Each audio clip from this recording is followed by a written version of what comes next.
part tout de suite, ça part direct. Coucou. Salut, ça commence là? Ouais. C'est en marche. Salut les gens. Mais pour l'instant, Pour le moment, il n'y a pas de gens, mais salut les gens On quand va, même. on va attendre un peu que les gens arrivent. Oui, Raphaël est en direct, c'est ça? Je suis en direct. Bonjour à moi-même. Salut à tous, il y a quelqu'un? Ludo. Salut Bonjour. Salut C'est Jasmine. Jasmine. Salut Jasmine. Arnaud est là, deux Arnaud. autres personnes est là. Salut les gens. On va commencer, vous inquiétez. Attendez-moi, Malice, elle dit. Dépêche-toi. Ah, il y a Morgane qui nous regarde justement. Ouais, bonjour à tout le monde. Salut Morgane. Bonjour à tout le monde. C'est cool de vous retrouver. On attend quelques secondes de plus, histoire que il y ait quelques personnes qui arrivent encore un peu plus avant de lancer le sujet. Si vous me voyez regarder mon téléphone, c'est pas pour vous snober, hein. C'est juste que moi je surveille les questions et je check un peu ce qui se passe. Bonjour à tous, voilà. Bienvenue aux petites questions de Maïs la a dit t'es bachata. trop belle, Manola. Oh, c'est gentil. Ça commence, le fan club commence. Voilà. Donc Le aujourd'hui, thème. ouais, le thème, c'est vrai. C'est l'épisode 8, donc, et le thème aujourd'hui c'est donc la compétition dans la bachata. On n'a pas mis de petites précisions volontairement parce que je pense que c'est un sujet assez large et on voulait pas restreindre les éventuelles questions ou les sujets qu'on aurait voulu aborder. Pour ce Et thème, nous avons une fantastique invitée. voilà. Ah, c'est gentil. Manola, qu'on ne présente plus, mais on la laisse se présenter quand même. Voilà, Manola, c'est à toi. Bonjour à tous, donc je m'appelle Manola, c'est trop impressionnant la première fois. Du coup, c'est un plaisir d'être ici, vraiment touchée d'être invitée. Donc, je pense que le thème, les compétitions en bachata, c'est super intéressant, c'est assez large. C'est très sympa d'en discuter parce qu'il y a beaucoup de compétitions et à ce sujet, donc j'ai fait pas mal de compètes en bachata quand même. L'année 2017 a été super chargée, je crois du 7 janvier au 5 décembre, je fais full compète. Donc bon, c'est cool d'en parler, ça va être sympa je Donc pense. on a quelqu'un qui est un peu briefé sur le sujet, quoi. On serait les Ouais, armes bien vécu déjà. Jérémy Intensément, je pense. Léno, il a dit Intensément, c'est On est pas qu'il mal. C'est chaos. Nous on a que des Salut, regards Jérémy. extérieurs. Quoi que t'as fait des compètes toi. Oui, Ouais. Moi pas. c'est vrai. J'ai juste Jérém, une vision extérieure de la chose. Jérém, compétiteur aussi, on attend tes interactions avec nous, quand même, parce que je pense que tu fais partie de ceux qui sont plus présents en compète en ce moment dans le paysage de la bachata. C'est clair. Salut Amanda, et salut tout le monde, à tous ceux qui viennent de nous rejoindre. Bonjour. Par où commencer? Alors, le sujet des compétitions en bachata, c'est un peu un bazar. En ce moment, moi pour ma part, j'ai des petits sujets sur lesquels... Pardon, excusez-moi. Ça se voit que Elle regarde en même temps et en fait, Excusez-moi. sur son téléphone, le son vient de se déclencher. Excusez-moi. Donc je me suis entendue parler, c'était bizarre. Salut Madison. Et moi je sais que personnellement, Manola regarde, génial. J'ai des petits sujets que je voudrais aborder, mais par contre pour ce sujet-là, on compte beaucoup sur vos interventions et sur les questions que vous pourriez avoir. On sait que c'est un milieu qu'on ne connaît pas forcément quand on n'y a pas un peu touché, donc on voit ça beaucoup de l'extérieur. Et puis nous aussi, salut Marie. Et puis nous aussi, comment on a pu le vivre et voilà. Je pense qu'on va parler du jugement, tout ça. Après, on a des expériences un peu différentes. Moi, j'ai fait de la GR, donc du coup, en jugement, j'ai fait des formations, donc on en reparlera. Mais voilà, et ça, Je pense qu'on peut parler du côté compétiteur, côté danseur, côté juge, les conditions des cours, côté ressenti, les conséquences que ça peut avoir aussi sur nos vies de danseurs et de professeurs, les bookings, etc., les choses qui en découlent. Donc voilà. Par où commencer? Noël, coucou. Salut Andrea, on se voit tout à l'heure. Donc à propos de ce sujet-là, je vais prendre parce qu'on a parlé de plusieurs choses tous ensemble, en tous les trois juste avant de commencer le live. J'aimerais bien commencer par un petit truc qu'on a abordé tout à l'heure. On se disait, il y a de plus en plus de gens qui commencent à dire qui disent depuis un certain bout de temps que les compétitions bachata maintenant c'est plus de la bachata. C'est une grosse question. C'est un gros sujet. Pour ma part, je suis pas très sûre de ce que je peux en penser. Par contre, l'une des choses sur lesquelles je suis sûre en tout cas, c'est que on peut pas demander à quelqu'un qui passe en compétition de bachata et sur scène de faire des choses qu'on fait en social. Sinon, je trouve que la compétition et le principe même de passer sur scène n'a aucun intérêt. Je sais pas ce que vous en pensez. Je trouve que déjà c'est un petit postulat de base, voilà. Après, j'arrive. Non, Prends ton téléphone dans la main, c'est j'ai bizarre réagi que tu sur baisses les ta tête. dossiers là. Prends le téléphone dans ta main, c'est bizarre Ouais, quand tu faut te être- déjeunes. Alors Gérald m'a dit, il dit pour bien préparer une entrée sur scène en compète, il faut être à 2 doigts de vomir, hashtag Bachata Open. Donc merci de m'avoir rappelé ça, crois-moi je ne l'ai jamais oublié. Donc pour la petite anecdote, sinon les gens ne vont pas comprendre, notre première compétition en bachata, c'était le Bachata Open 2017. J'étais tellement stressée, je voulais tellement bien faire qu'au moment où ils nous ont appelés sur scène, j'ai eu une de ces envies de vomir, mais ça m'a pris les tripes, j'étais vraiment en train de vomir et je me souviens, mon Dieu, mais Jérém, Morgane me regardait, mais je dis, mais elle va jamais danser, elle va nous planter le truc, tu vois. Et je sais pas quoi, il y a une force, j'ai ravalé, je crois, et finalement l'adrénaline et l'envie de danser a pris le dessus. Mais je pense que pendant bien 5 secondes, tout le monde s'est dit, elle va jamais danser ce soir. Donc d'une, la honte, deux, j'étais trop malade. Donc, Jérém, t'es trop méchant. voilà, merci, Ouais, merci sympa beaucoup, l'expérience, Jérém, tu hein. vois. Il y a Enfin, bon. Laetitia Simon qui nous regarde aujourd'hui. Salut, Laetitia. Parmi Donc d'autres. bon. Voilà pour la Donc petite anecdote. voilà, Laetitia qui t'envoie un gros manola avec un gros cœur. Et nous, on n'a pas de cœur par contre. Voilà, merci. Oh bon, ça va. Ah, là, c'est- Et donc, je reviens sur ce que tu disais, ce truc de la batacha. La batacha. La batacha, Ah, c'est compliqué. c'est la nouvelle appellation française. La Non, parce bachata qu'on fait pas de compète bachata, n'est mais, bon. pas de la bachata. Qu'est-ce que vous en pensez? Ouais, qu'est-ce que vous en pensez? Alors, je sais qu'il y en a qui commencent à dire, je m'installe, t'as vu? Il y en a qui commencent à dire qu'en compétition, il n'y a pas de base, ou il y a trop d'accros, ça dépend des compétitions. Ça dépend des compètes, ouais, je pense, parce qu'aux Stars, on est... Ouais, c'est interdit. Ouais, il n'y en a pas, mais surtout, moi, je pense au show, en fait, que ce soit les finales où on doit préparer une chorégraphie sur notre front. Ouais, je pense qu'il faut se dire qu'on va faire un effet scénique et que juste faire de la sociale sur un grand espace tout seul, on n'est que deux à tenir l'espace, l'énergie, tout ça. C'est difficile de se dire qu'on va juste faire du pas de base et du déplacement. Je sais pas si tu es d'accord avec moi. C'est sûr, je pense qu'il y a toute la construction de notre chorégraphie et du coup on imagine une intro, on imagine un corps, on sait la partie où il va y avoir de la dom, on sait où la partie où il va y avoir des acrobaties. Et donc forcément dans tout ça, on se dit quand est-ce qu'on met un flow bachata. Je pense que le flow bachata doit être continu, mais il y a des moments où on prend le parti de faire des trucs, on teste des choses un petit peu originales, donc forcément peut-être ça sort un peu du carcan bachata, et donc ça dépend peut-être des compètes aussi forcément. Maëlys, elle dit ça devient du cirque, excuse-moi. Je sais que par rapport à ça, ce truc de la course à la performance, et je parle de performance et pas de danse, vraiment de perf comme on peut en voir dans les sports de haut niveau, etc. Je comprends que ça soit devenu un peu une course à ça dans les compètes de chorégraphie où effectivement on a l'impression que ceux qui gagnent c'est ceux qui ont fait les accros les plus extraordinaires, etc. Moi je sais que je pense qu'il y a certains couples honnêtement qui se réfugient là-dessus. Je trouve ça dommage. Accro, tu penses? Ouais, qui font beaucoup d'accros, alors tu sais, qui vont forcément placer des figures super méga techniques ou des portées de ouf, ou alors des 15 000 tours, tu vois. Ouais. Mais que ça, de A à Z. Ça court, et au final, il n'y a même plus de danse, même sans parler de bachata, je trouve, tu vois. Un bachata, ouais. Et c'est un peu ça que je trouve dommage. Après, j'ai pas les critères de jugement. Mais après, est-ce que ça Ouais. se vaut de façon internationale? Je sais pas. Bah oui, moi je pense surtout à l'international, honnêtement. D'accord. Parce qu'en France, on est assez mauvais en accro. Donc désolé, hein, c'est la vérité. C'est vrai que dans les grosses compètes et tout, les Espagnols, les Italiens, ils s'envoient, les Argentins, Ouais. à Marcelo Vélène, leurs accros, elles sont folles, ça prend une place dans leur show. Mais après, je sais pas, moi je retrouve quand même de la bachata, je me dis, ils ont fait un show, il y a quand même quelque chose, quoi. Surtout la partie d'homme, elle est à tous, hein. Fredo Andra, qu'on aime ou qu'on n'aime pas le style, je trouve qu'il y a quand même de la bachata. Moi ça me choque pas, parce que je me dis, bon voilà, une petite accro, bien placée, hein. Ouais, moi je suis pas contre les accros, moi j'aime bien. Tout à l'heure, on en parlait tous ensemble, et Manola me disait en même temps, moi quand je vais voir un show, je veux du spectacle, quoi. Et je suis d'accord, je suis grave d'accord. Après, moi je disais, il y a plein de types de spectacles. C'est clair. Ça peut être quelque chose de l'ordre du ressenti, ça peut être de la performance, ça peut être, je sais pas, juste une belle histoire bien construite, enfin bref, ça peut être plein de choses.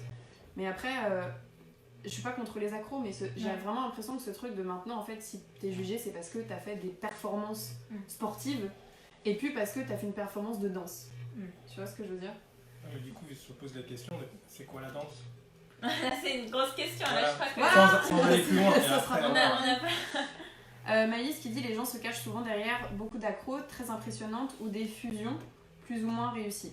Ouais, alors ça c'est je pense un autre sujet, je pense que c'est peut-être un sujet sur les shows ou sur la scène en général. Là on sort un peu des compètes, donc t'inquiète pas, c'est noté quelque part. Du coup, moi j'avais une question que Sébastien Tarcy, ne pouvant pas être derrière son écran parce qu'il travaille, il m'a quand même posé une question en amont. C'était comment, du coup je te la pose à toi directement parce que tu as été une compétitrice aguerrie. Comment on se prépare, comment on peut faire pour faire en sorte de se dire qu'on va arriver dans les meilleures dispositions et... On va avoir la meilleure préparation Voilà, pour une c'est ça. compète en fait. Ouais. C'est une super bonne question. Je crois que jusqu'au moment où on met un pied, où c'est le moment de danser, on se dit on n'est pas prêt, il manque plein de trucs, mais quand il faut y aller, il faut y aller. Donc il y a un point de non-retour de toute façon, où peu importe ce que tu as fait, maintenant il faut tout donner. Après, c'est quand même mieux d'y aller dans les meilleures conditions possibles, de se dire que on a vachement bossé sa choré, on a bien monté son truc. Après, je pense plus termes techniques. Moi, par exemple, je me souviens, bosser par exemple un enchaînement de 8 qui est super technique, ça tu le répètes tout le temps. Donc ça va être plus comment tu vas l'insérer dans ta choré, les liaisons qui après sont plus à travailler pour arriver en compète. Ouais, mais du coup, est-ce que pour les entraînements, tu vas te baser que sur ton propre avis ou alors est-ce que tu vas aller chercher, comme ce qu'on parlait qu'on disait tout à l'heure, est-ce que tu vas aller chercher des connaissances là où d'autres peut-être les ont ou là toi tu les as pas forcément, enfin tu vois ce que je veux dire? De mon point de vue personnel, pas juste te dire c'est moi et moi-même et que tu sois la seule à te juger entre guillemets, à t'examiner, etc. Tu vois? Ouais, je vois ce que tu veux dire. Je pense que déjà c'est en couple, ton partenaire il te donne des conseils, il te mentor un peu, ça aide énormément. Puis le après, passif aussi, je pense, c'est clair. beaucoup. Et puis après, moi j'adore regarder les vidéos de danse des gens, donc forcément un peu peut-être par mimétisme technique, je sais pas. Mais bon, c'est vrai que c'est toujours bien d'avoir des infos des autres. Moi j'ai toujours adoré qu'on me donne des conseils, qu'on me dise qu'est-ce qui va pas pour le bosser. Donc après, c'est un travail personnel, je pense. Et toi, tu le faisais toi ou vous le faisiez en groupe avec Morgane? Comment ça? En groupe, en duo. C'est-à-dire que vous alliez chercher les informations plus ou moins ensemble vis-à- les de collègues à vous ou de concurrents Vous à fonctionnez vous, beaucoup ou bien ensemble. vous fonctionnez essentiellement que tous les deux? Alors sur nos chorés, sur les chorés, disons que Morgane il était quand même plus âgé que moi, donc il a pu me donner énormément de conseils techniques. Donc après cette base là, moi je l'avais. Ouais. Donc Après, je pense que c'est à moi passif, de l'intégrer. ouais. C'était plus à moi de travailler toute seule, ma technique, plein de choses comme ça. D'accord. Je pense Donc, que le passif en fait du danseur joue beaucoup quelque Ouais, part. c'est vrai. Parce que je pense que, alors, très honnêtement, moi je sais que généralement j'irais pas jusqu'à dire que ça me choque. Elle a fait un bisou à son amour, ouais. Coucou l'amoureux. J'irais pas jusqu'à dire que ça me choque, mais ça me perturbe toujours un peu quand on me dit, en gros, je veux accéder à des compétitions par exemple, et j'ai besoin de personne pour le faire. Ouais, Alors, ça, d'expérience, on voit très C'est bien très tous les... ambitieux. Ouais. D'expérience, on voit que les grands sportifs ont tout un tas de coachs en plein de choses. Plein de choses, ouais. On voit aussi que les artistes, alors qu'on les aime ou qu'on n'aime pas, mais tous ceux qui sont extrêmement reconnus dans le monde de la bachata Ils sont très entourés. les plus grands sont très entourés, ils ont toute une équipe autour d'eux, d'expérience, de préparation mentale, de préparation physique, de sport, d'acrobatie ou d'autres danses ou de scène ou des trucs comme ça. Il n'y en a pas un qui travaille tout seul. Dans ceux qui sont vraiment reconnus en tout cas. Et donc du coup, je sais qu'en France, ça se fait beaucoup de travailler tout seul. Et c'est pas, alors attention, c'est pas parce qu'on a fait une formation d'une semaine qu'on a dit c'est bon, j'ai travaillé avec quelqu'un. Non, travailler avec quelqu'un, c'est quelqu'un qui va te coacher tout au long de ta préparation. Mais j'allais dire, après, on peut le prendre différemment dans le sens où peut-être que des gens comme Morgane par exemple qui a fait la danse sportive, qui je pense a fait beaucoup de compètes avec la danse sportive, Ouais, oui, c'est sûr. qui a été préparé à ça, forcément t'as déjà quelqu'un près de toi et Ah oui, lui-même a eu forcément. des gens autour de lui C'est sûr. pour l'aiguiller, Ça tu vois. dépend, Une somme bien d'expérience et Ouais. d'avis, ouais. Ça dépend de qui t'accompagne tout au long de ce parcours de préparation en compète. C'est sûr, ça a été d'une aide incroyable, hein, forcément, si on allait aussi loin. Donc après, quand on n'a pas la chance d'avoir forcément un partenaire qui danse extrêmement bien, qui a beaucoup de connaissances, faut aller voir ailleurs peut-être pour son moi, bon, je pense que c'était un cas un peu atypique, Mais si je sors de mon cas à moi, d'autres couples de danse, j'en vois quand même qui prennent des cours. Bon, pas qu'un cours, mais bon, après, on peut pas non plus être 6 mois à travailler avec quelqu'un. Non, bien sûr, mais moi j'entends juste, enfin, tu sais, comme des consultants, tu vois. Ouais, je sais, Genre, tu fais ton truc de ton côté, Bien et sûr. enfin. Jérémy, il dit aujourd'hui, plus besoin de conseils, YouTube est ton ami et tu peux plagier ce qui marche déjà et devenir champion. Jérémy, on sent que le plagiat, c'est un sujet qui te Qui tient à se cœur. touche. Je crois qu'il faut que vous l'invitiez pour ce sujet-là. Il fut un temps en compétition où le plagiat était sanctionné. Il se trouve que ces derniers temps, on a très bien remarqué que c'était plus du tout le cas. Alors ça fait partie des dysfonctionnements un peu de comment sont jugés les compètes. Soit on en parle maintenant. De la culture des juges aussi, parce que faut voir qui est juge, et malheureusement, ça, je pense que c'est un thème. Oui, je pense que, très honnêtement, je pense que les juges qui sont choisis en général, moi, en tout cas pour ma part, et ça n'engage que moi, je les trouve pas forcément très judicieux à chaque fois. Donc il y a ça aussi, et ouais, je pense qu'il y a des dysfonctionnements. Enfin, moi je sais qu'en tout cas, par exemple, aux Stars, je parle de mon expérience à moi, quand moi je l'ai fait en 2016, c'est une compétition d'improvisation. Et il se trouve que le fait de faire une prestation qui ressemblait de trop des loin à une chorégraphie, c'était sanctionné. Tout de suite. Et très vite. Le plagiat, pareil. Oui, ça se voit en plus. Je pense que s'il y a un jury un peu aguerri, il le voit. Le plagiat, c'est pareil. Aujourd'hui, j'ai très sincèrement l'impression que c'est plus du tout le cas. Donc du coup, certains diraient, mais du coup, c'est une compète d'impro, mais où est l'impro ? Et malheureusement, je suis assez d'accord. À faire attention aussi au fait que ça reste une compétition quand même. Donc on peut pas juste y aller comme ça et se dire je vais faire de l'impro et... Il y a une vraie préparation, c'est toujours même préparé. en impro. Et d'ailleurs, moi quand je vois des impros de personnes, bah là récemment les impros d'Anna Alba ou de Marcel Leblanc et tout, mais c'est parfait quoi, leur truc, tu te dis mais ça vient en direct quand la musique elle tombe, donc finalement on voit le travail. Je trouve qu'on voit quand même le côté improvisation, tu vois qu'il y a des pas de base, il y a du déplacement, le temps de se mettre dedans, de jouer avec la musique, etc. Je trouve que c'est vraiment très bien ficelé. Et c'est là où on voit peut-être la qualité du travail aussi. Je pense aussi. C'est ça, je pense que c'est des gros bosseurs. Il ne faut pas oublier qu'être danseur, c'est bosser beaucoup de choses. Notamment, moi je viens de l'extérieur, donc du coup on ne bossait pas autant la culture musicale. Moi par exemple, j'ai une grosse lacune là-dessus. Et je pense que les bachateros écoutent énormément de bachata. Et donc du coup, ils ont un grand répertoire de connaissances de chaque musique. Et en plus, pour la compétition, on aiguise cet axe-là de façon à avoir une connaissance de la musique très très pointue. Moi par exemple je ne l'ai pas, donc pour le moment la compétition ça me paraît un petit peu compliqué, mais j'arrive à le savoir. Donc je sais que ce serait par exemple pour moi, si je voulais me mettre à la compétition, un axe que je devrais travailler fort. C'est un travail de se dire par exemple il y a soit 2 ou 4 suites d'intro, puis ensuite on a notre partie moderne, on a la phase sensuelle, la phase d'homme. C'est tout un travail, forcément quand on a notre liste, par exemple comme tu disais au Stars, on a 20 ou 40 musiques. Voilà, je peux dire, il faut que tu te les passes, te les repasses et que tu construis un petit peu ton intro, machin. Ça se fait, je pense, au feeling aussi avec ton danseur, mais pour moi, c'est nécessaire d'avoir un travail très ficelé à faire. Ça me paraît plus qu'évident. En fait. Et je voulais juste revenir sur ce qu'on disait juste avant, sur le fait de bien s'entourer en tant que danseur si on se met en projet de compétition. Je tenais juste à dire on n'a pas besoin d'aller chercher en Espagne pour avoir des gens compétents. Je vous assure que ici, et j'y crois sincèrement, que rien qu'à Paris, dans plein de domaines, on a plein de gens compétents et on n'a pas besoin d'aller les chercher très loin pour les trouver. Et je sais que moi, par exemple, je me permets de le dire, on travaille avec Digger et Marie, on travaille un peu sur... on essaie de mettre à profit les compétences que Camilo et moi, on a eu dans nos expériences pour essayer de déguiser un peu ce qu'ils ont déjà fourni pour le bachata. Et je dis pas ça pour nous mettre en avant, je dis ça dans le sens où on est tous là, je pense qu'on a tous des savoirs et des compétences qu'on a réussi à acquérir suivant nos expériences. Et il faut juste être un peu curieux et voir un peu ce qu'il y a autour de nous. Il n'y a pas que dans la bachata, et il y a dans les autres danses, et ne serait-ce que si on veut faire des accros, aller se renseigner là où il y a vraiment des gens qui ont de la compétence.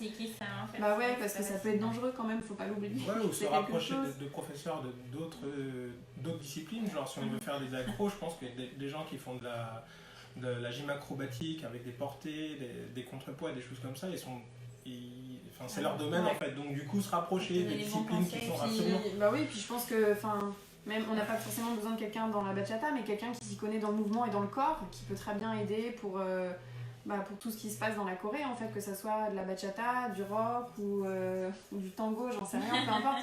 Une connaissance du mouvement et du corps, je pense qu'il y a vraiment beaucoup de choses à faire et je trouve ça dommage que chacun se dise non, moi je fais ça dans mon côté parce que lui là-bas il va faire de la compète aussi, c'est mon concurrent, il est hors de question qu'on échange quoi que ce soit ensemble. Ou même si c'est pas mon concurrent, ça reste un collègue et donc du coup on n'échange rien, non. Enfin, c'est dit après, je considère que comme n'importe quel artiste, et comme on est des couples avec des identités de couples d'artistes, on a nos identités et notre façon de voir la danse qui est toujours un peu différente de celle que l'autre, et c'est la nuance qui apporte la richesse. Et donc du coup, même si lui nous donne une information, déjà nous on la traduit, on l'interprète comme on en a envie, et donc du coup on l'intégrera aussi d'une façon un petit peu différente.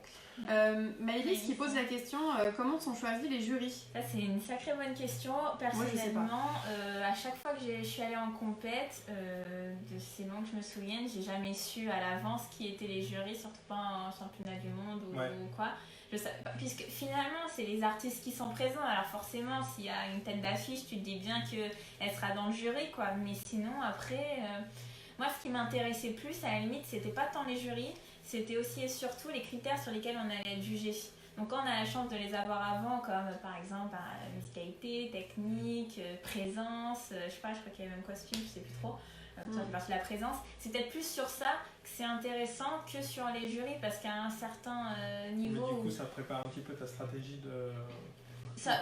Non, franchement, je vois pas comment ça pourrait, parce que par exemple la présence, je vais la travailler autant que je peux n'importe qui, tu vois. Donc ça, même si ce ne sera pas noté, ce sera quand même, ça fera partie du tableau esthétique, donc autant la bosser en répète.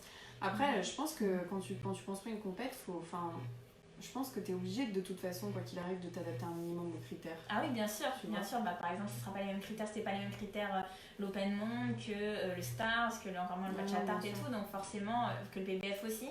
Après, ça s'adapte tout le temps.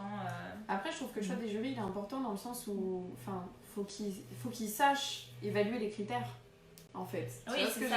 Et ça, c'est tellement subjectif, mais je vous assure, c'est trop subjectif.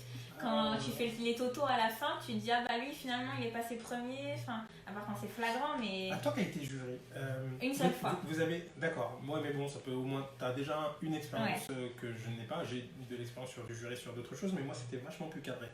Moi du coup ma question c'était, est-ce que vous avez tous la même grille de notation, ou est-ce que vous avez tous une grille un peu personnelle dans laquelle vous faites après une espèce de total Alors là, je veux vraiment pas parler de chose qui n'est pas à la place. Moi, j'ai jugé une fois, c'était l'année dernière, d'ailleurs, on s'était vu. Sur la ma grille, on avait tous les mêmes critères. Maintenant, moi, personnellement, dans la partie technique, je regardais si les pieds étaient bien pointés, je sais pas, les jambes tendues, des choses comme ça, c'est des trucs de danse. Je trouve c'est un peu subjectif, d'autres sûrement trop moins regarder ça. Le truc c'est que ça devrait être objectif et tel qu'on vous le présente, je trouve que c'est pas assez précis, tu vois. Peut-être qu'on nous dit pas assez, regarde ça, mais bon après peut-être qu'on va faire un briefing sur ça. Mais c'est pas, moi je sais que dans les compètes de GR c'est genre t'as des critères, ils sont fixés dès le début. Oui, par exemple, c'est pas pareil, je crois que c'est pas aussi carré. Juste pour les jambes tendues par exemple, si on prend l'angulation du genou, nous quand j'ai appris, en tout cas en formation GR, on me disait que l'angulation devait être à 0 et tu avais une marge de 10%. Donc si tu étais entre 0 et 10%, tu étais considéré comme tendu. Si tu étais au-delà, tu es carrément tendu. La pointe de pied, c'est la même chose, c'est-à-dire qu'il y avait un critère d'angulation. C'est-à-dire que si ton pied allait vers le haut, clairement, même si tu n'avais pas de coup de pied, tant pis pour toi, tu avais un point en moins. Après, il y avait des systèmes de forfait, mais tout était comme ça, c'est-à-dire que la segmentation, l'alignement entre les mains et les épaules, il y avait un tas de critères techniques dans lesquels on pouvait tous se retrouver. Je comprends ce que tu dis. Maintenant, c'est vrai que quand tu vas à une compète, tous les jurys ont la même grille de notation. Il n'y en a pas un qui va avoir juste la musicalité. Enfin, je me trompe, mais je crois pas. Non. Tout le monde a la même chose. Maintenant, tu es censé... Après tu peux pas tout voir. Et c'est là où, par exemple, en GR, je parle de ça parce que vraiment, je pense que c'est un truc qui est intéressant. Je dis pas que j'ai la science infuse, mais par exemple, dans le corps de GR, ils sont 12 juges. Il y en a qui notent la partie technique, donc c'est-à-dire purement, elle fait 2 tours, est-ce que son axe est bon, pas bon, sa réception, donc tout ce qui est technique, et ça c'est pas subjectif du tout, ça tombe, et on fait que t'enlever.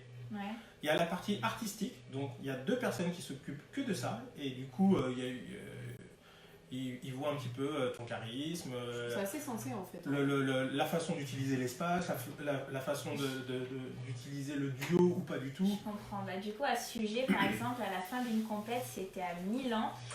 On était allé voir celui qui fait les accros, la Nacho, pour lui demander qu'est-ce qu'il avait pensé de mes accros, nos accros et tout. Et puis finalement, du coup, il nous avait montré sa feuille. C'était hyper carré. À chaque accro qu'on faisait, il mettait ce qui n'allait pas et tout. Donc finalement, on avait pu parler avec lui à la fin. Donc là, je parle juste pour les accros parce qu'il y en avait chopé que lui. Et c'était super cool parce que du coup, elle a dit bah là, t'aurais dû plus pointer ton pied. Là, la réception, Mano, ça allait pas, etc. Donc c'est comme ça après que tu peux t'améliorer. Mais ça, je l'ai juste eu je l'ai eu juste quelques fois. Après, pour le reste, bah, t'attends que les résultats ils tombent. Et moi, je Ouais, pense. bien sûr, donc, du coup, mais bon, tout le monde a la même chose. Je peux parler. Je finis. Vas-y. La question qui est-ce qu'il faudrait pas avoir une espèce de formation internationale de comment juger? Parce que être un bon danseur ne veut pas dire forcément Justement. voir tous les problèmes. À ce propos, Maëlys disait, dans le sens où est-ce qu'un statut de prof de bachata, quel qu'il soit, rend légitime une place de jury?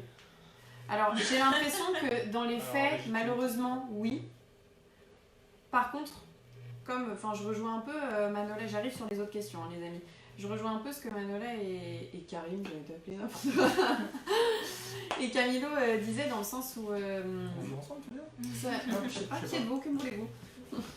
Dans le sens où le fait de juger, ça demande quand même des critères. Alors ok, les grilles sont les mêmes, par contre pour les avoir vues, les grilles, je les trouve beaucoup trop vastes. Je vois bien qu'il y a musicalité, il y a technique, il y a présence sur scène, il y a peut-être costume, un truc comme ça. Bah ouais, mais comme elle disait, Manola, moi j'ai jugé ça dans la technique, peut-être qu'il y en a d'autres qui ont jugé ça, et ça je trouve pas ça normal en fait, vraiment. Je comprends qu'on puisse pas avoir les mêmes critères qu'en GR, évidemment, c'est pas... Enfin, on fait pas de la GR. Mais dans le sens avoir une artistique, oui, de non, la mais oui. subjectivité. Non mais ce que je veux dire c'est que je pense que ça serait quand même intelligent dans la grille des jurys d'être sûr qu'ils jugent tous la même chose sur les mêmes critères et sur la même base en fait. Le plus possible. Le plus possible. Ou d'avoir des juges pour chacun des trucs comme Nacho et genre il est là et tu sais qu'il juge que les Ouais, accros, lui tu sais qu'il va juger que les accros, c'est clair, après il connaît vraiment bien son sujet. Mm. Donc, bon. Mais bon, moi ce qui est bien, c'est qu'après tout le monde a la même grille et à la fin, sur la musicalité, bah, sur la technique ou sur machin, donc tout le monde part avec la même base. Et après, mais tu c'est vois. Enfin, moi, je sais que de mon si ta grille expérience- de musicalité, excuse-moi, si ta grille de musicalité, il y a juste écrit musicalité, la musicalité, par contre, c'est hyper subjectif. Tu te bases sur quoi? Je Sur le sais fait pas. d'être complètement sur le temps, d'être sur l'ambiance de la musique Ou bien- du fait que t'as été riche sur les en jouant avec les instruments, enfin, je sais pas. Vanessa, elle dit, on arrive. J'ai l'impression que parfois, des juges jugent uniquement certains critères. De mémoire, j'ai lu que dans certaines compètes, certains juges avaient des critères sur lesquels ils se focalisaient. C'est possible. J'ai pas assez Ça serait d'expérience bien. dans le jury pour parler de ça, mais c'est vrai que bon, moi, quand j'allais demander pourquoi, ce qui n'allait pas, ben, on me répétait sur la même chose, travailler plus stade-homme ou quoi, donc c'était plus des visions globales. À part en accro, on m'a donné que des trucs techniques, sinon c'était plus des choses. Pourtant, je trouve que générales. même dans la danse, moi je trouve qu'il y a quand même des critères qui peuvent être entre guillemets très rationnels et très terre à terre. Le fait Ouais, de bien savoir sûr. tourner une jambe, de pointer un pied, de placer ses bras, comment t'orientes tes épaules, enfin bref. Nuts nous dit si les jugements sont 100% objectifs et liés à des critères, ce n'est plus de l'art mais du sport. Oui, mais c'est parce qu'on. Enfin, je pense qu'on n'a pas voulu traduire ça. C'est-à-dire qu'avoir un maximum de critères objectifs sur la rondeur, sur des qualités qui sont analysables comme la musique, si tu es au moins sur le tempo, parce qu'après la rythmique et la musicalité de chacun est très personnelle, c'est d'avoir au moins des critères sur lesquels on se dit ça c'est bon.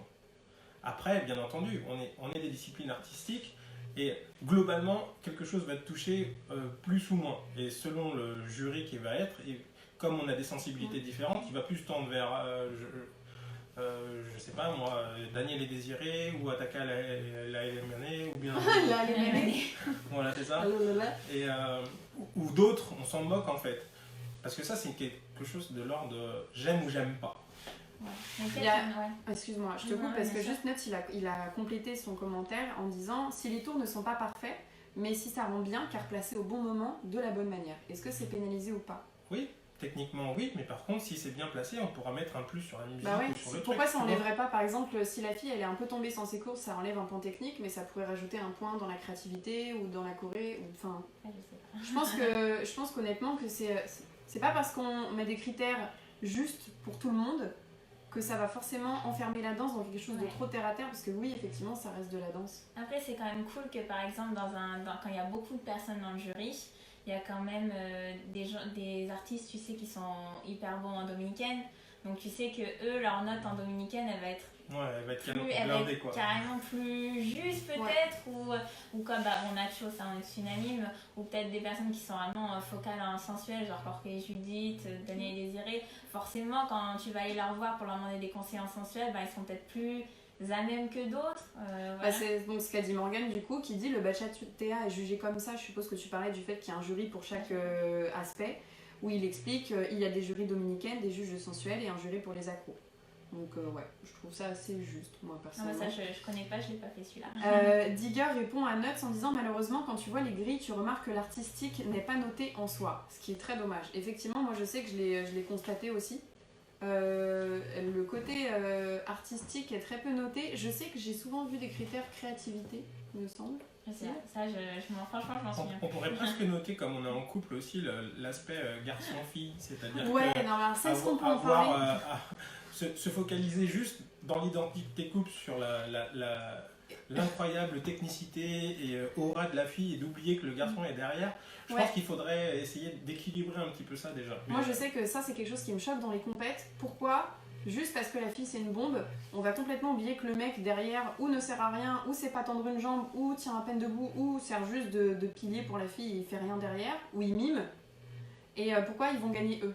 Alors que derrière, il y a peut-être un couple qui va passer où les deux seront un peu plus équilibrés. Peut-être que la fille sera moins bonne que la première que j'ai citée, mais les deux seront vraiment présents et seront vraiment en train de danser. Pourquoi cet aspect-là n'est pas plus valorisé qu'un couple où il n'y a que la fille qui existe ? À vos claviers.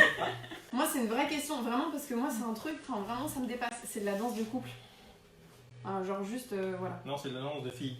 Ouais, non, apparemment. Non, les deux sont importants, je trouve. Mais Digger, je suis d'accord, effectivement, le côté artistique, je trouve, il est pas du tout valorisé. Et donc, du coup, on fait que enlever des points sur des critères techniques, presque, si j'exagère la chose, mais le côté artistique, il apporte rien. Et qu'est-ce que tu mettrais, du coup, Digger, dans le côté artistique ? Exact. Tu mettrais quoi ? Tu mettrais, je sais pas, l'originalité, la prise de risque ou quoi ? Qu'est-ce que tu mettrais ? Excuse-moi, Maëlys dit, alors pourquoi des personnes qui sont qualifiées dans d'autres danses ne jugent jamais les compètes en bachata ? Et bah, c'est une bonne question. Moi, c'est-à-dire, par exemple, quelqu'un...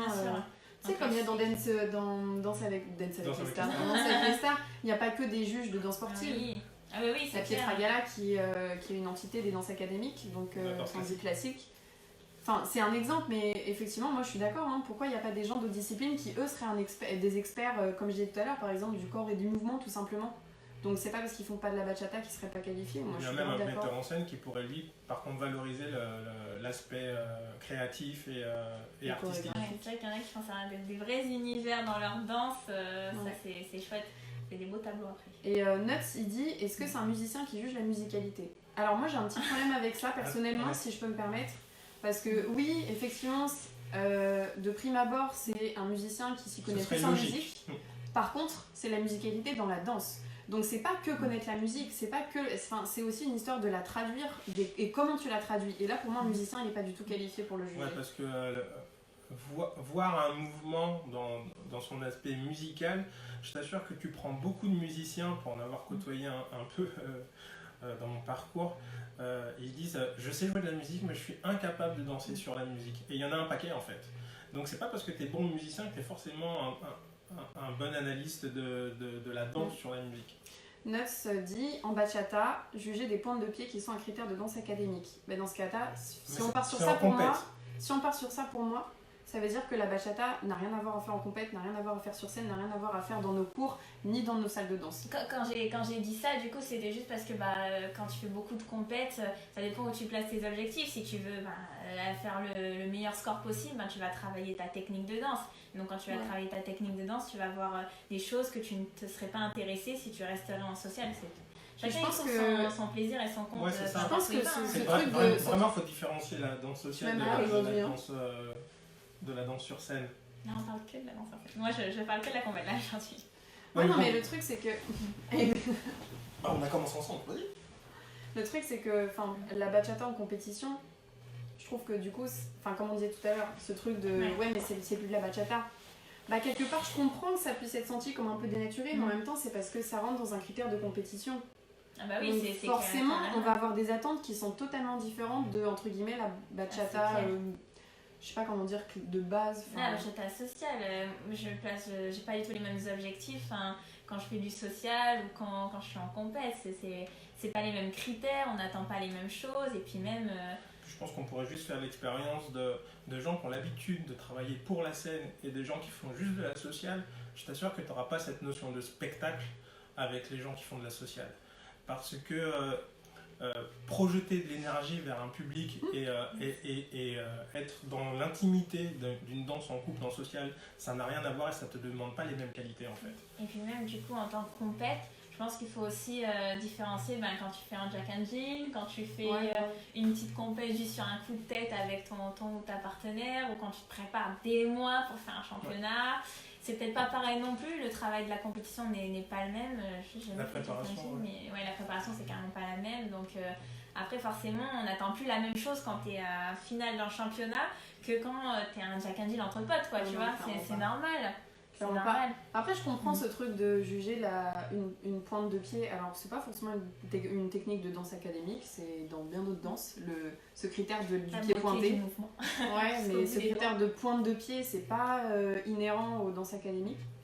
Par contre, je comprends ce que tu veux dire dans le sens où ça reste de la bachata, donc forcément, ça devrait pas de base faire partie des exigences, mais en même temps, je trouve que si, dans la bachata, en compétition, c'est pas du hip-hop en battle ou quand vous êtes entre guillemets jugé, ça fait pas, ce que je veux dire c'est que les critères sont pas les mêmes, mais vous faites juger quand même en hip hop et on se fait juger en bachata et on se fait juger dans d'autres disciplines et forcément ça apporte des critères qui de base n'étaient pas là si on la danse juste comme ça.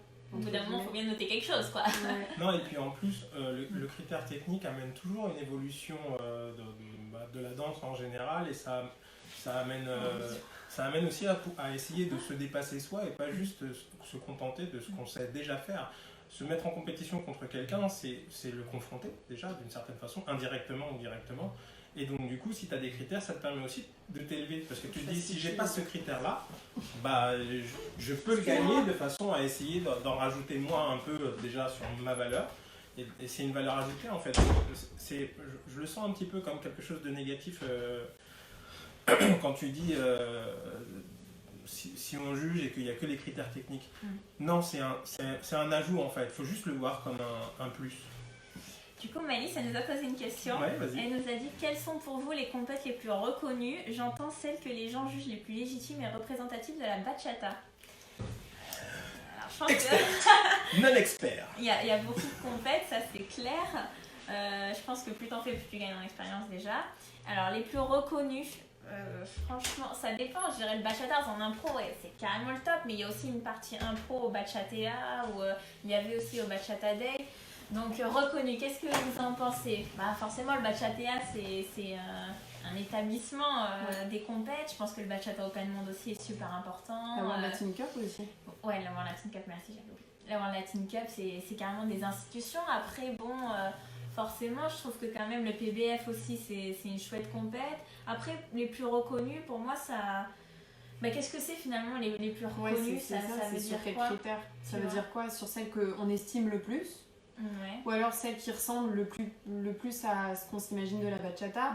Ou alors celles qui apportent le plus de booking et de visibilité, dans quel sens? Parce que du coup je trouve que c'est bien en compète, tu présentes un show, le show tu vas le vendre après, c'est une belle scène quand même, je trouve que c'est super intéressant, c'est un super challenge déjà, super adrénaline.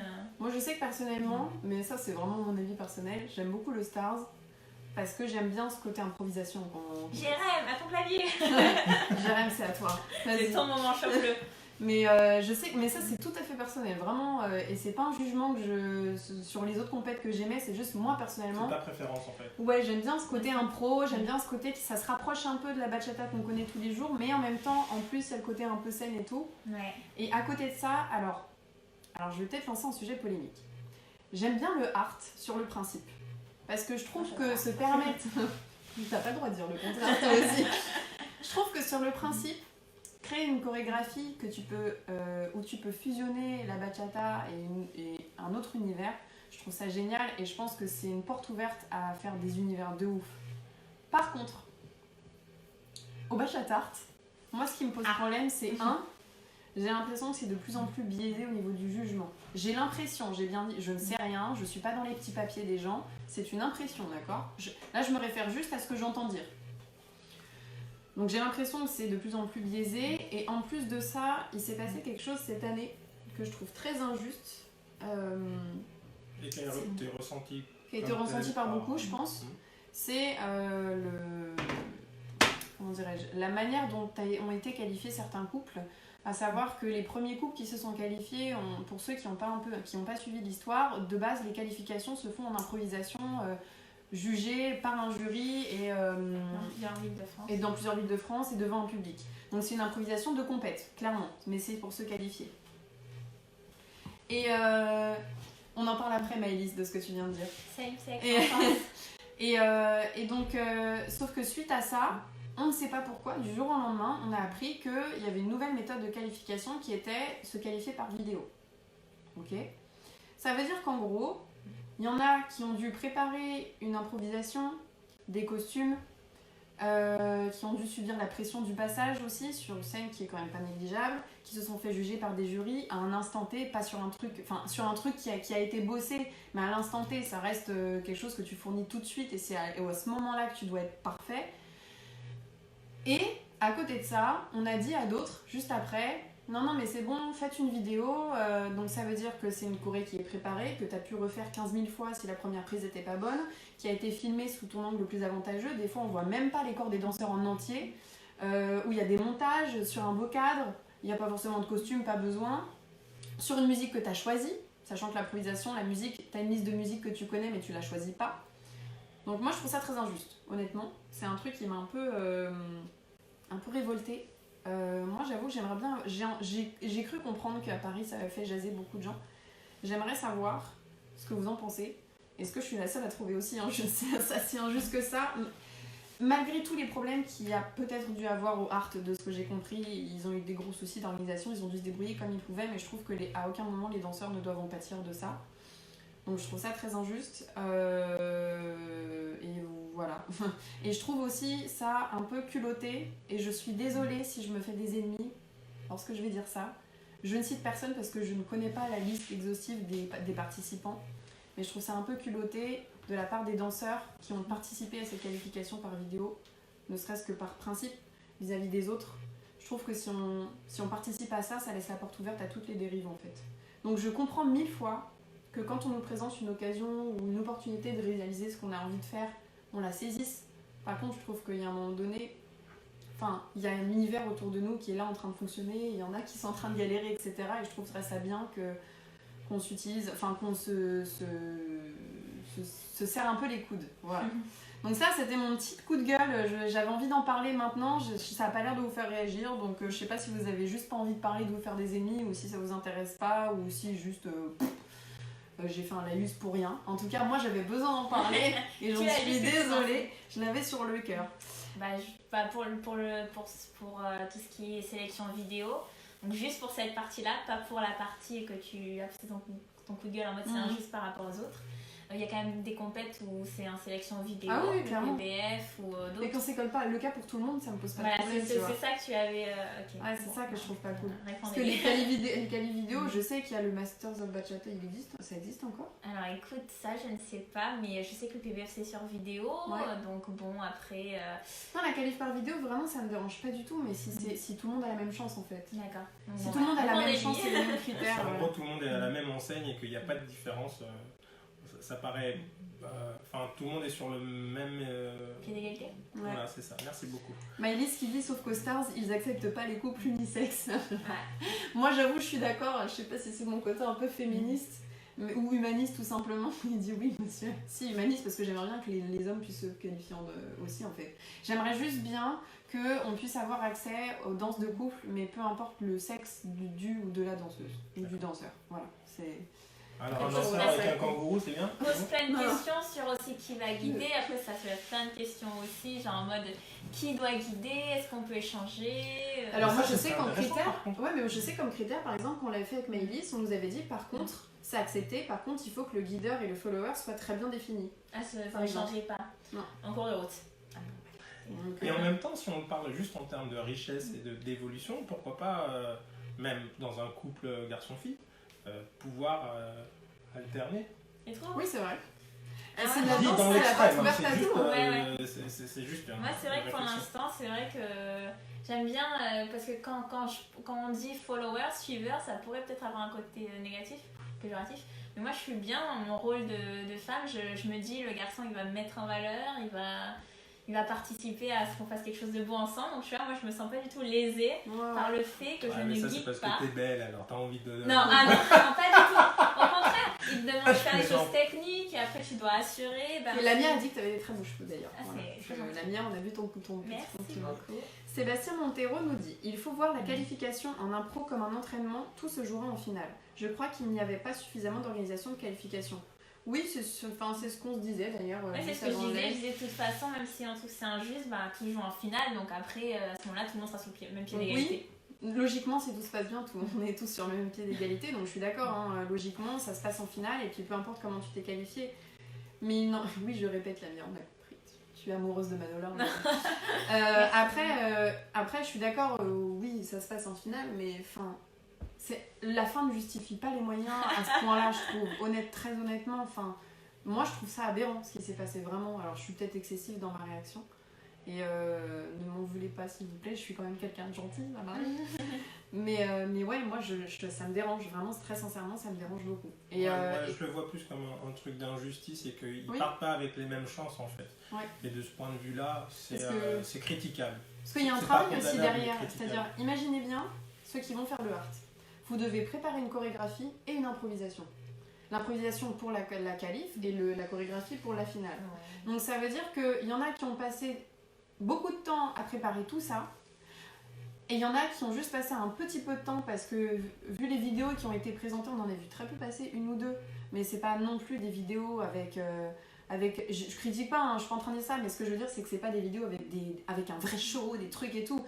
On demandait pas ça de toute façon par qualification. Mais ce que je veux dire, c'est que ok, ça joue en finale, mais en attendant, ceux qui ont préparé l'improvisation, ils ont été obligés de travailler 1000 fois plus que ceux qui ont fait une qualif par vidéo, en fait. Moi, j'avais tendance à dire que de toute façon, c'était pas perdu. De toute façon, le travail d'un oui, non, mais qu'on clairement. avait fait, il pouvait ressortir un autre non, moment. C'est pas perdu. Mais c'est mieux pour eux, peut-être. Ouais, mais la masse de travail est pas la même, la masse de fatigue est pas la même. D'un point de vue compétitif, juste d'un point de vue de la compétition, c'est comme si tu prends de la course, le truc tout bête. T'arrives, tu gagnes parce que t'es premier. Tu fais des qualifications dans lesquelles il y en a un, je sais pas, il se débrouille pour dire non, moi je cours comme ça et il va en finale direct.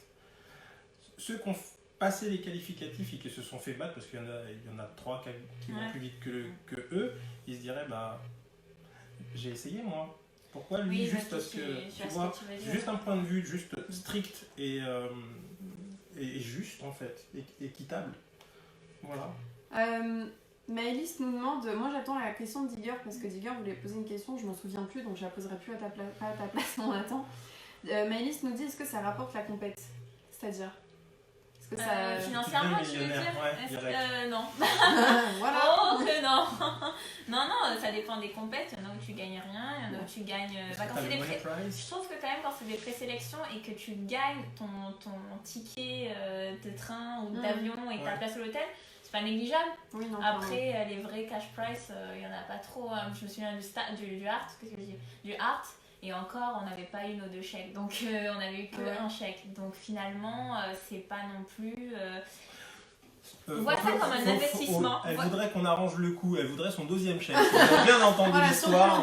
Si on entend le SOS de Manola, je dirais que ça rapporte plus. Allez, on va dire, pour être très philosophe, après, en expérience. Et en expérience, après, c'est après parce que t'as plus de booking, je suppose. Ouais, voilà. Jérémy nous a fait. Jérémy nous a fait un roman, je suis désolée, je mange du raisin en même temps. Alors, je lis. Jérémy et Léno. J'ai un message à faire passer à toutes celles et ceux qui souhaitent se mettre à la compète. C'est un milieu très exigeant, mais qui permet de progresser à vitesse grand V. Je suis tout à fait d'accord avec toi. Moi aussi. Beaucoup vous critiqueront, mais la plupart ne seront pas capables de faire la moitié de ce que vous ferez sur scène. Oh. Quand j'ai commencé avec Mélodie en 2015, énormément de mauvaises langues ont critiqué. Je me suis entraînée et 1 an plus tard, j'allais aux mondiaux, sur un coup du sort malheureux, hein, Raph. Merci. Pour petite info, c'est l'année où on avait participé avec David au SARS 2016. Et en fait, on était arrivés 3e, on devait aller aux mondiaux parce que les 2e qui étaient là, finalement, n'y sont pas allés.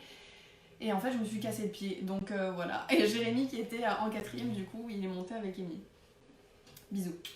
Et 2 ans plus tard, champion de France. Manola, 1 an de compète, à 17 ans, et double championne de France et championne du monde. Alors, ne laissez personne vous mettre des barrières, vous êtes votre seul adversaire. C'est clair, c'est clair. Alors, vous êtes votre seul adversaire, je suis tellement d'accord avec toi. Et encore une fois, je vais en rajouter une couche. 1, faut pas se limiter soi-même.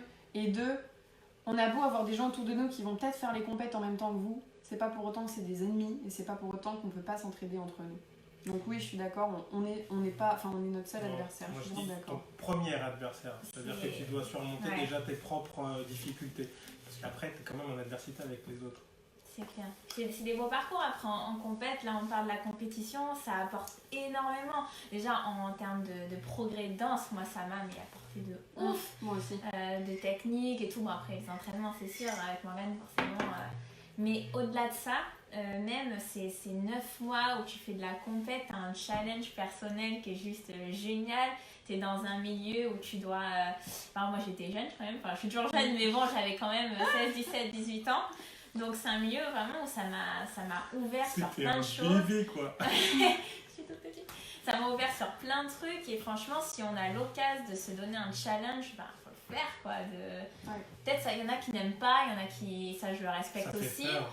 Voilà, ça fait flipper, mais franchement quand t'es dedans, moi je regarde que des bons souvenirs, vraiment. Ça a été dur, j'ai pas toujours gagné, on n'a pas toujours gagné, mais quand on a gagné c'était tellement bon franchement que... Une question méga pragmatique. Alors je suis désolée, avant juste que tu parles, et on a bientôt fini le live, je me souviens de la question de Digger. Ah bah, il vient de le dire, ah bah vas-y, je te laisse parler.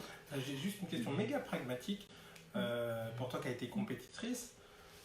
Je crois que ça fait partie aussi des questions de Sébastien. Combien de temps on doit, dans l'optimum, travailler pour réussir? Toute une vie, sûrement. Toute une vie, je sais voilà. pas. Forcément, toi, t'as pas fini ta vie. Oui, non, j'en suis pas début, mais je veux dire, oui, mais j'ai encore tellement à apprendre, mais je veux dire, combien de temps on doit travailler? Le plus qu'on peut, franchement, le plus qu'on peut. Après, il faut respecter, on a d'autres choses à côté, il y en a qui bossent, il y en a qui ont une vie. D'ailleurs, tu disais que c'était très respectable ce qui est vrai. C'est vrai, mais combien d'heures? Franchement, en termes d'heures, je sais pas, en termes... Quand tu t'entraînes à la salle de sport, quand tu t'entraînes solo de ton côté pour bientôt avoir ta choré, puis quand tu finalises avec ton partenaire, puis quand tu bosses les accros, je saurais pas le quantifier. En moyenne, tu faisais combien d'heures par semaine, par exemple? C'était tous les jours. C'était tous les jours. Après, il y avait les cours de danse le soir. Ouais. Après, il y avait les cours de danse le soir. Après, tous les week-ends, on était tout le temps en congrès. Parce que moi, par exemple, quand je me suis formé pour aller à la scène, pendant 1 an, honnêtement, je faisais 13 heures de danse par jour. Ça m'a fait progresser de fou, mais voilà, c'est ça, c'est que faut pas oublier que danser, ça demande beaucoup de qualité et que des fois, on se dit, ouais, non, mais 2-3 heures par jour, ça peut suffire. Alors après, à côté de ça, en ayant discuté avec Ronald et Alba, ils nous ont dit, franchement, en période de compète, on travaille 4 heures par jour. Ouais, mais c'est parce qu'ils ont un fond derrière. Ils ont un fond et puis ils travaillent tous les jours depuis 1 million d'années. Donc, mais après, je pense qu'au début, alors je vous dis ça, mais c'était là très récemment. Donc derrière, je pense qu'avant ça, ils ont dû cravacher méchamment. Alors Digger nous pose la question, on essaie d'aller un peu vite les gars, parce qu'on a bientôt fait 1 heure. Les compétiteurs sont les premiers à dire que la danse de compète et la danse sociale sont 2 choses distinctes. Donc, pourquoi on demande à des compétiteurs de donner des cours de danse sociale? Entre parenthèses, en gros, on va se baser sur leur perf sur scène pour leur demander de donner cours de social. Alors, je tiens à préciser une petite chose parce que j'en ai discuté un peu avec Digger et moi-même j'ai eu une petite méprise sur ce qu'il a dit. Digger n'est pas en train de dire que les compétiteurs ne sont pas compétents pour donner des cours de danse sociale. Attention, ils peuvent être très bien compétents dans tout. La question en vrai, c'est en gros pourquoi, quand on a gagné un titre en compétition, ça nous donne plus d'opportunités d'enseigner la danse sociale. Je pense, Digger, que je me trompe pas si je traduis un peu ça comme ça. Ouais, mais bon, du coup, on peut aussi interpréter comme pourquoi dès que tu gagnes une compétition, est-ce que tu as déjà plus de valeur en tant que professeur alors que tu as gagné une compétition de danseur? Alors moi, sur le principe, je trouve que non. Ce travail de compétiteur est quand même pas la même chose que le travail d'enseignement. Après, le travail qu'on fait pour préparer une compète, Je pense que on apprend beaucoup d'infos sur nous-mêmes, sur carrément. le corps, sur le mouvement, sur beaucoup de choses. Quand je vois quelqu'un en compète qui danse super bien, bah moi je suis désolée, j'ai envie d'aller prendre des cours avec lui. Hein. Donc après, c'est pas toujours, hein. C'est pas parce qu'il y en a qui gagnent des compètes que de suite ils donnent des cours et qui sont hyper appréciés dans leur pédagogie de façon directe. Hein. Il y a parfois il y en a qui gagnent des compètes et ça fait rien. Hein. Moi je pense tout simplement que. Je m'installe. Hein. Je pense tout simplement que ce truc des compètes, c'est juste que ça fait monter la cote de quelqu'un, et comme dans n'importe quel milieu artistique, la cote est. Ouais, c'est cool. Et puis après, c'est à toi de tout prouver aussi, je pense. Une fois qu'on te donne ta chance, on te met sur scène, bah après, c'est à toi de dire que. Sur le principe, je suis quand même d'accord dans le sens de dire c'est pas parce que t'as une somme de connaissances et que t'as réussi en compétition que tu vas être capable d'enseigner ce que tu connais, sachant que. Encore une fois, enseigner à la danse sociale, ça n'a rien à voir avec la compète, et je pense qu'il y a peut-être des fois des moments où on a tendance à un peu trop mélanger les deux, peut-être pour certains professeurs. Ouais, Donc, je pense que les professeurs et les danseurs aussi, on a une vision peut-être un petit peu déjà un peu plus aguerrie qu'un organisateur qui n'est pas forcément danseur. Donc c'est ça le truc, c'est qu'aussi les organisateurs ne sont pas forcément danseurs et qu'ils se font une idée par rapport à quelque chose qu'ils voient d'extérieur, et que c'est devenu la culture aussi du milieu, je pense. On va essayer d'aller très vite. Je suis désolée pour ceux qui viennent d'arriver et qui posent des questions maintenant. Fallait arriver plus tôt. Voilà. Votre intérêt en tout cas. Juste, je lis très vite fait ce qui est en train de se dire. Je suis désolée si on n'a pas le temps de tout développer. Là, Olivia qui nous dit. Olivier qui nous dit, ce que je trouve dommage, c'est qu'il faille faire de la compète pour pousser et élever son niveau en bachata. Alors, je suis assez d'accord avec toi, je trouve ça dommage. Moi, à ce moment-là où j'ai parlé de ça, moi, personnellement, je disais juste mon ressenti. C'est vrai que quand j'ai fait des compètes, on s'était beaucoup entraîné, donc forcément ça m'a fait progresser dans ma danse, avant je pense même dans ma bachata. Donc après, c'est pas parce qu'on fait pas de compète qu'il n'y a pas des moments ça. Il y en a qui font pas de compète et qui sont... Ah oui, non mais bien sûr, mais je pense que ce truc c'est un peu une excuse chez les gens. Ouais, non mais c'est bon, moi je fais pas de compète, j'ai pas besoin de faire d'efforts, pas besoin de prendre des cours. Ouais, mais tu pètes le dos de toutes les danseuses avec qui tu danses. Ouais, ça c'est pas cool, tu vois, ça. Il y a ce truc là aussi. Mickaël qui nous dit, effectivement, c'est peut-être pour gagner du temps dans le programme, etc., les qualifications par vidéo art. Dieu seul le sait.